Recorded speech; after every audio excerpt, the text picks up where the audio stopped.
The title of the service today will be grief. So could we please welcome up Alan McCann.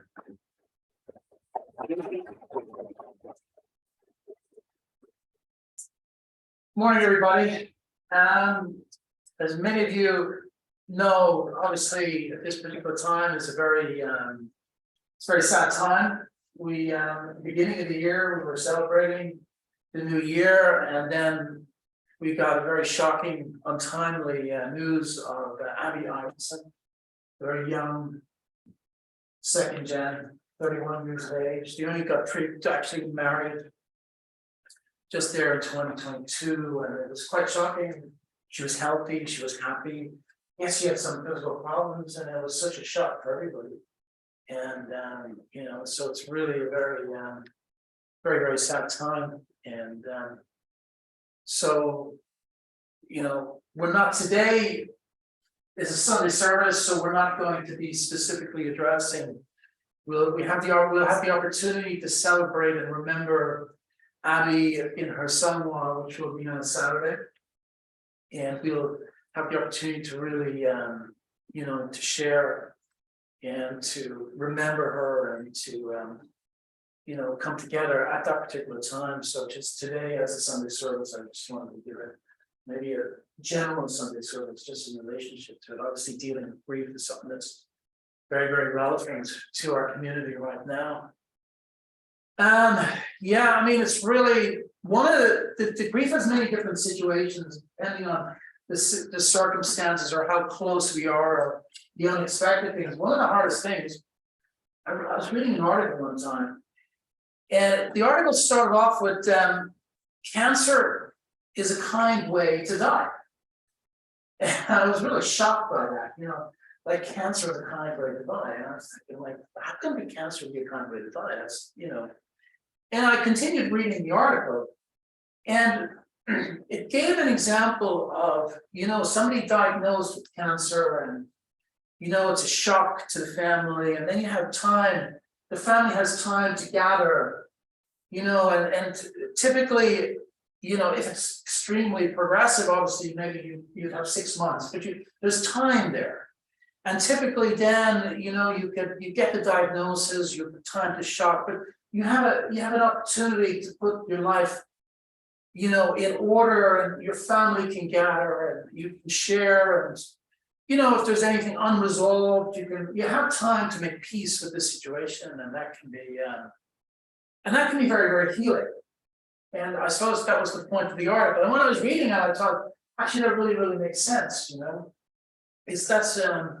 While loss is always, depending on how close you are, loss is always a difficult thing. But it's when it's kind of, you have that time to process and deal with it and resolve it and share it, and it's really, really can be, it can really help the grieving process and the healing process. But one of the hardest things to do with grief is just the unexpected.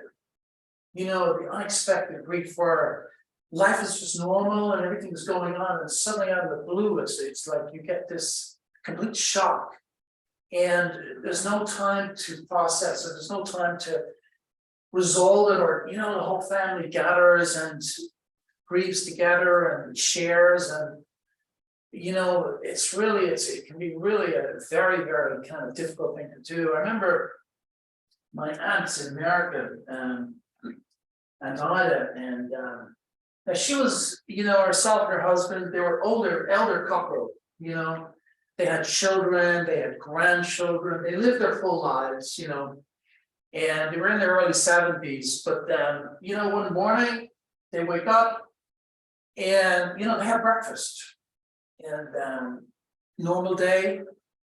And then Ida would go off, Aunt Ida went off to do some shopping and stuff, and husband had an errand to, somewhere to go, and when he was getting the car out of the garage, he had a heart attack, and he died,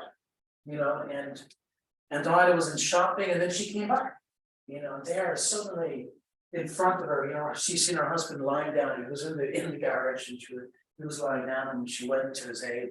He had already passed. So that's a real, you can imagine you're there with your loved ones, and you're having your breakfast and your life is normal. And then suddenly that particular, even though they were elderly and they lived their full lives and they had grandchildren and, it's a shock. It's loss is always a shock. But in that moment, it was very, very difficult, and then suddenly you get the phone call. And you think, well, we were with him last week. I mean, he seemed fine, and that can be very, very difficult to deal with. And this is the experience we're having today because we were all celebrating the beginning of the year. That's when you have your hopes and your dreams and your aspirations. And I was actually had the opportunity, Abby and Victor were here on the day we were all going down to the restaurant. And actually I was walking with Abby at the time to the restaurant, and she was in great form, very cheerful, she was talking about her future plans and she wanted to save up for a house and, she had a whole life ahead of her. She had no children, but she had a whole life and she was just talking away. And I remember commenting to Doris on the way home, and Victor was there as well. And Victor is probably one of the most nicest people you'd ever meet, and I remember commenting on the way home that evening after the event, after the meal and everything, and celebrating, to my wife saying how happy I was for them. It just, they were really just a really happy couple and hopeful and full of life, and it's just, feeling really, really, just really feeling happy for them. And then you get a phone call, and it's shock, just complete shock. You just, how do you process that? And it's really, really tragic. And I suppose the other thing about grief that can be very, very difficult with is, losing anybody at any point can be difficult, but it's just untimely events, We have an uncle, another uncle Kevin, and he's 93 years of age. And, he is on my father's side. So there's 10 of us in the family. 10 of us on my father's side, right? So I had 10 uncles and aunts. Back then it was normal, really large families. And he was the oldest. He was the oldest son. And actually he lost his wife when he was quite young. He had young children, right? And his wife died of an illness, and his children were quite young at the time. And so he was living alone. He's probably been living alone for, 50 years. And he outlived all his brothers and sisters. My father and all our uncles and aunts passed away. And he's the oldest, and he's still going and still going. And, it's a very lonely life for him. All his family, he's obviously lost his wife many, many years ago.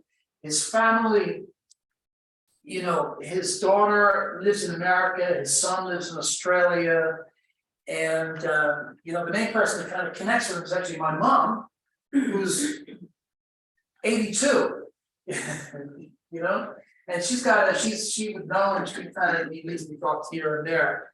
And, if we got the phone call that, Uncle Kevin passed away, we'd be happy. It's like, he's lonely, he's lived his life, he forgets his name, and he's not well, right? He's lived a full life. He has grandchildren, he's got his, he's lived with any great grandchildren, and you'd be happy for him. You'd be happy. And that's because you've lived your full life, and that's a celebration. And what's really hard in grief is the untimely death, especially somebody young. Because whether you believe in the principle or not, I mean, the narrative of life is the same, isn't it? Everybody wants your child to be born, and the first thing you say, are they healthy? You don't want them if it's a boy or a girl or what color eyes, but you just want them to be healthy.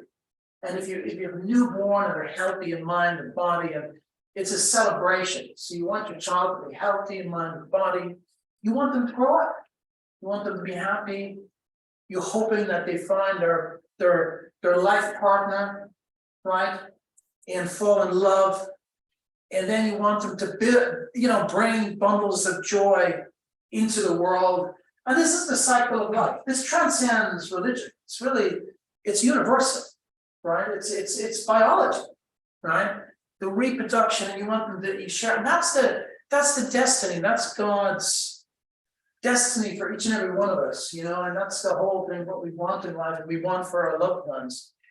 And I think when that doesn't come to full circle, it's really very, it adds to the grief, when you just kind of feel it's really, it can be really hard, And depending on your disposition or your belief system, some people get really angry at God, for example. Some people believe that God is mistakenly, in my opinion, that God controls everything, right? And therefore, if you passed away, it was the will of God, and everything is the will of God, and God is this, this controlling power, and therefore, people can sometimes get this misunderstanding, and then they can feel angry at why. But of course, as we know, God, we have free will and we personal responsibility, and tragically, somebody can wake up and get drunk and hop in a car by their own volition and run somebody over, and that's got nothing to do with God, So that's, but you still, sometimes you still ask why, and it's really, you do ask those questions, and that's a part of the grief and the loss, really asking why and trying to understand it.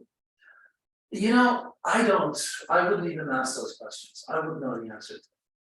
It's really, it's just tragic, and it is a loss, and I think we all know the story that God wants for us to go to, and we just want to do that, and it's always an expression, a very, very true expression, that you should always outlive your children, and it's just something deep, profound, you want to, and that grief is extremely hard to. Your children should outlive you. What's that? Your children should outlive you. Sorry, yeah. That your children should outlive you. Thank you. We got that. Yeah. Okay, kids. I don't have any plans. Thank you, Tom.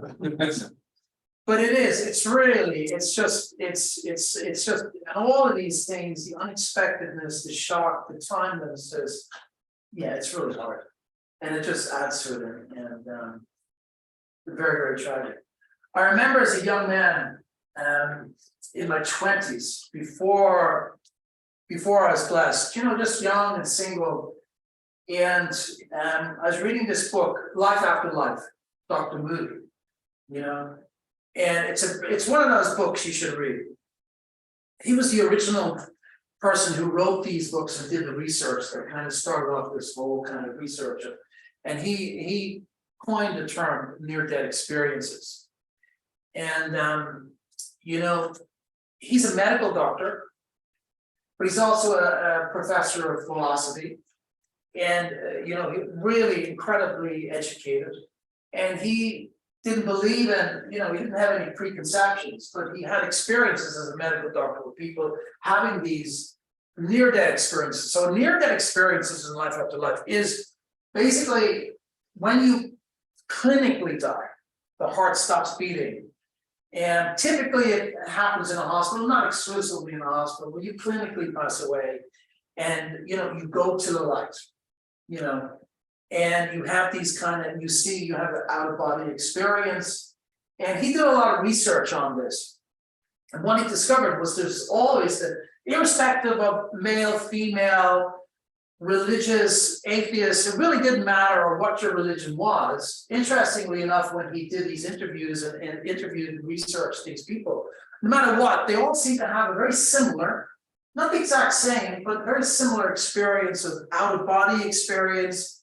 Looking down, it obviously, as a medical doctor, he was doing the research within a hospital context, and you could see the doctors operating on the body. And then there was this great profound sense of peace and tranquility.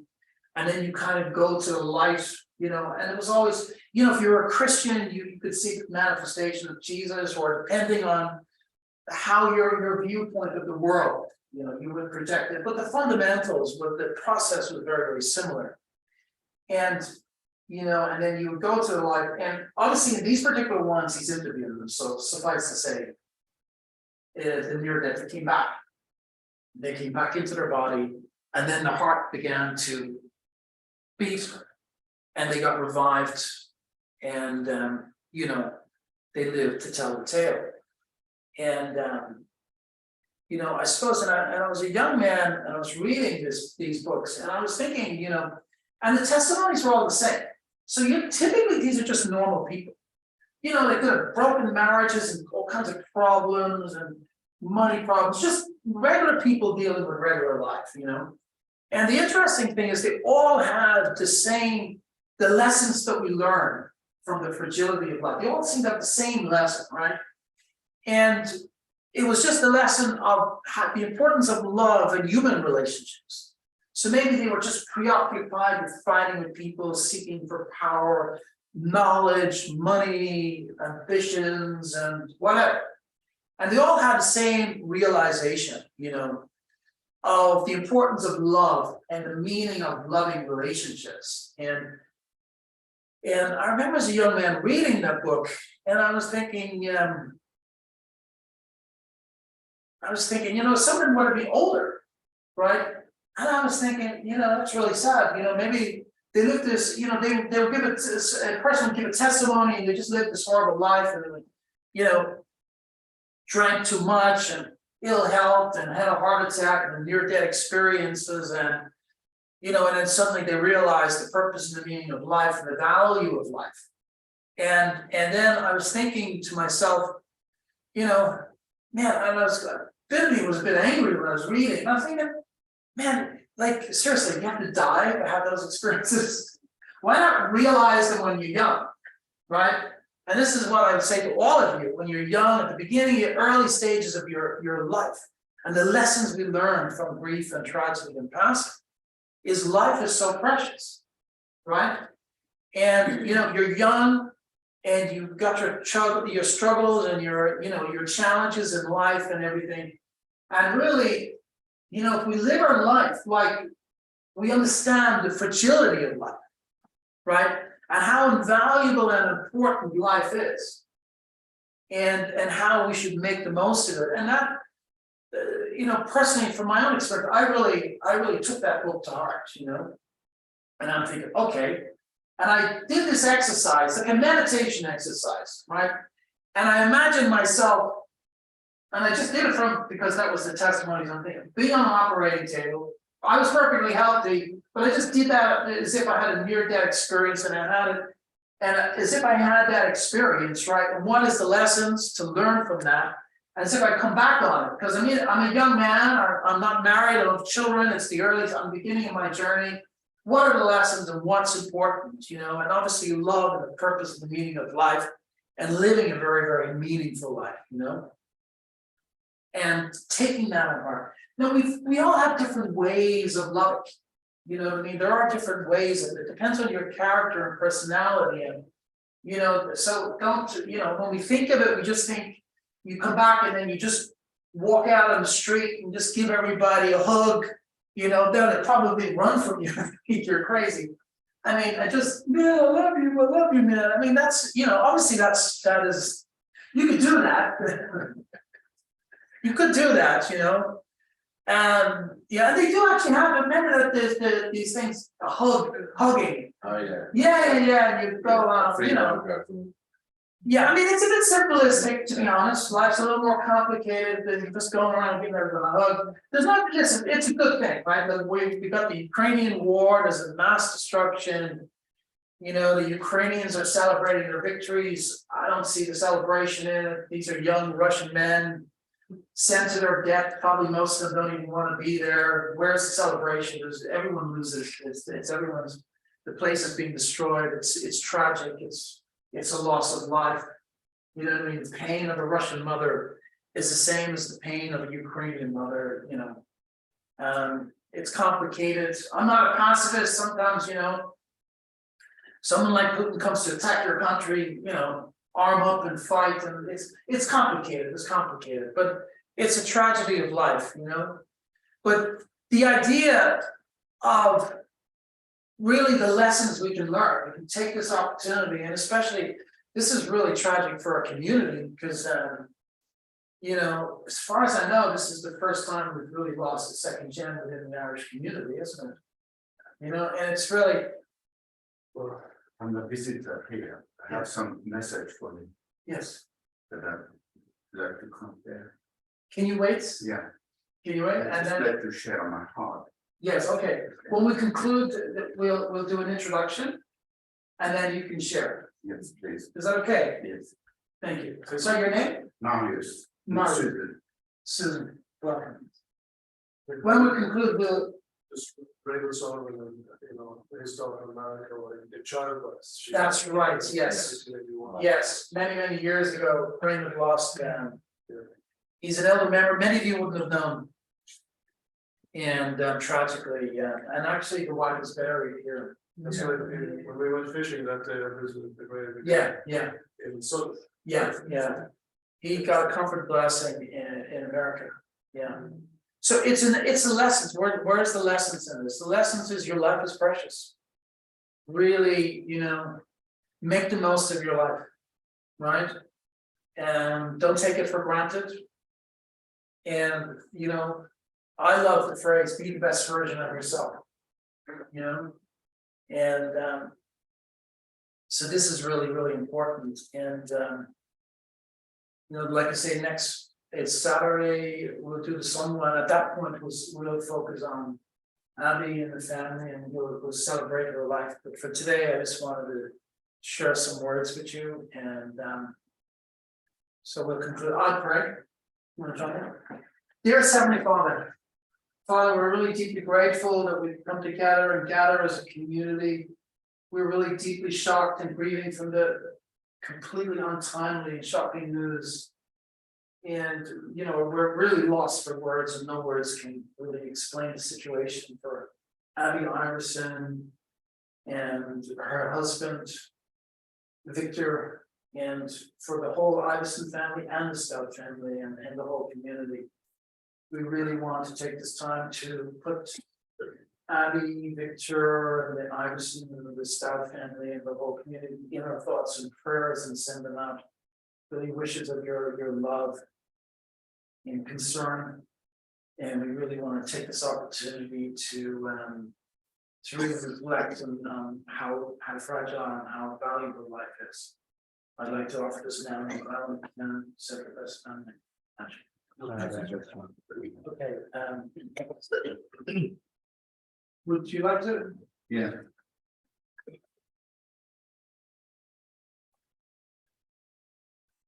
Carry with me the Geneva Bible. I'm born in France. And I left France when I was 20 to live in Switzerland. My father is Swiss, so I had the opportunity to live in Switzerland, in Geneva.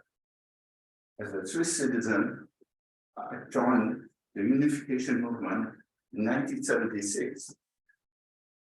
Now, for 21 years, I could have been a widow since I was in the Pentagon in 9/11. My life changed again. You know, you think at that moment, during the hours, I didn't know my faith. Is it, I'm forced to return to the old world because my friends are really dead. I felt the unification movement, we are brothers and sisters, but how do they become really friends to each other? That is the most essential to accomplish, because we have the word of Jesus. He wants to welcome the friends. And also now we have the Lord of the second advent in the spiritual world. I see him at the left, right side of the throne of God. Since that day, in 2001, there was a further effort in America, a 50-state tour. I was in the Imani Temple when all the ministers came in fire, Pentecostal, you know, there was a fire. a spiritual fire coming to it. They thought, but no, there's a disunification church that came, especially after the passing of Reverend Moore. But for me, the disunification came in 2001 because we didn't allow the idea of the coronation of God to come to our hearts. We now know that God is a win-win. God is a win-win. The spirit of truth and the spirit of agape love of God are one. There is complete oneness in God. Since that day, January 13, 2001, I was a Protestant. My best friend in France was a Catholic. And at that time growing up, I heard Ireland is more the Catholic and the Protestant. They kill each other. In Northern Ireland, especially, I heard. So how come we had two similar sized churches in my village? My sister first married a Catholic. 4 years before. Then my elder brother married a Catholic. And then I married Susan. She's Irish descent. Her father is from Ireland, came to America, and a granduncle is a Monsignor of the Catholic Church. A cousin is a priest. I made friendship. I had to go to the Catholics to make friends with them. In my Bible, I have a priest signing. I have many signatures in my Bible because I discovered this Bible in 2000. 2000, Archbishop Starling. So many people that you have heard the names, I approached them to approve the Bible of the people. This Bible is in a museum in Washington, D.C. It came with a pilgrim. And this is a time we have the fulfillment of the pilgrim happening. The establishment of a new heaven and a new earth. So I'm praying for this young sister, but I want to be a friend to her. I could never be a friend because I didn't see her. But that she automatically goes to new heaven. And then she's the ministering spirit for all of you. She's going to be a ministering spirit in new heaven. So for me, I just left losing a friend from Scotland, the national leader of Maryland, James Stewart, passed away. I knew him in Scotland. 40 years ago, I was in Scotland for the One World Crusade. We had a hope that from Scotland to Royal Albert Hall, it'll come with a message there. But nothing really happened. A court case happened. Susan was in the court case with his father. She's a lawyer. My son is a lawyer. Godson is a public defender. I'm a spiritual public defender of the cause of the coronation of God. And I write every day, normally, but this time, I had problems with the internet. I stopped writing, but I want somebody from Ireland, my first trip to Ireland, to honor my in-laws. I want somebody from Ireland to sign my Bible. I have one in my birth town.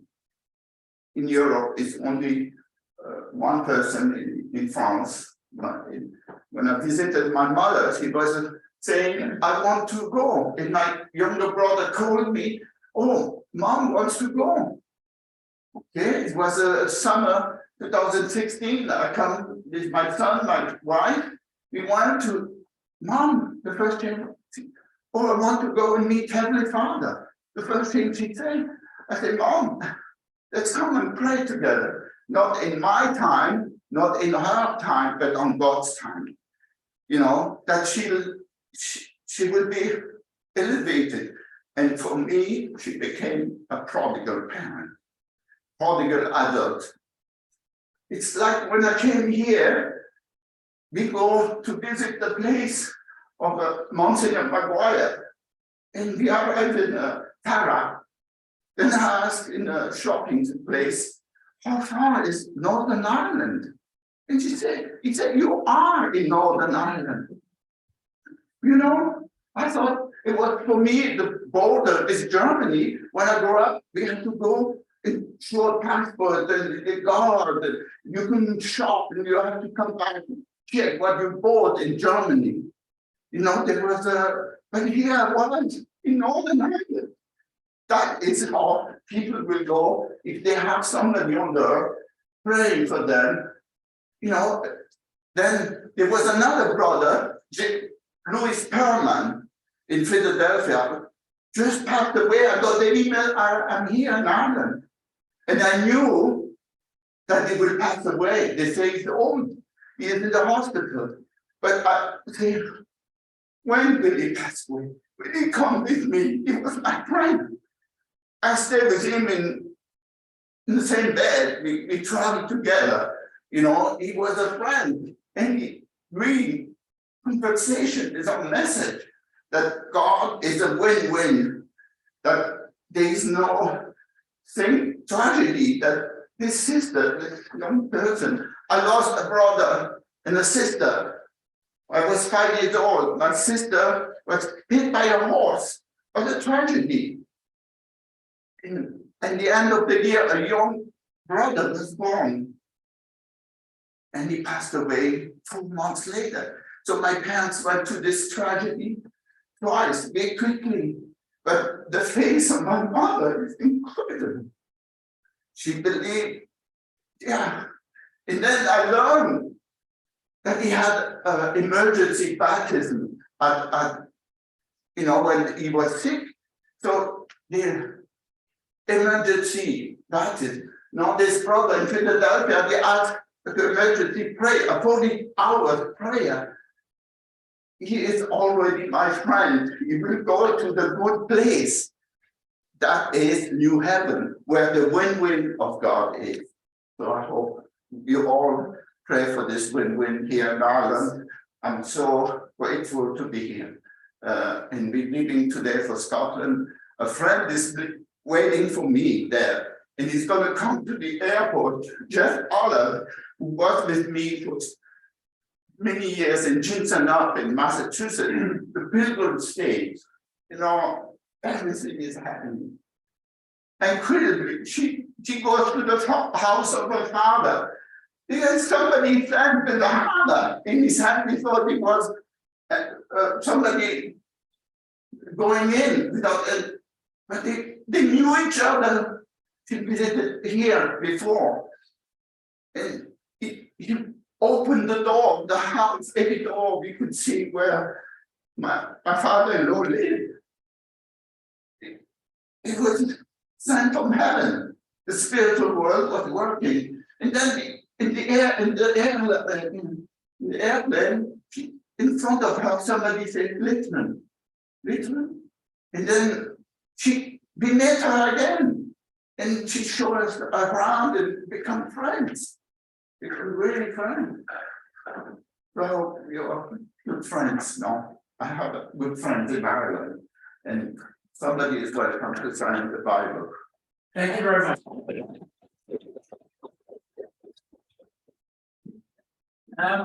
Is there any volunteers to sign the Bible? Yeah. Wonderful. We could do it downstairs. Yeah, Daniel? Thanks very much. And sorry, what's your name? What's your name again? Marius Henry. And Patrick goes well with Henry. I had so many experiences, Patrick Henry. You know, my father-in-law's middle name was Patrick. I said, oh, it goes well with me. And his first name was John. My middle name is John. Thank you, Patrick. And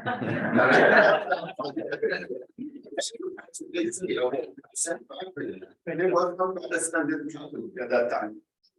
Daniel. Thank you so, Susan. Thank you for coming. You're very welcome. And thank you, Alan, for those words and that for the service. So we'll move on then to our closing.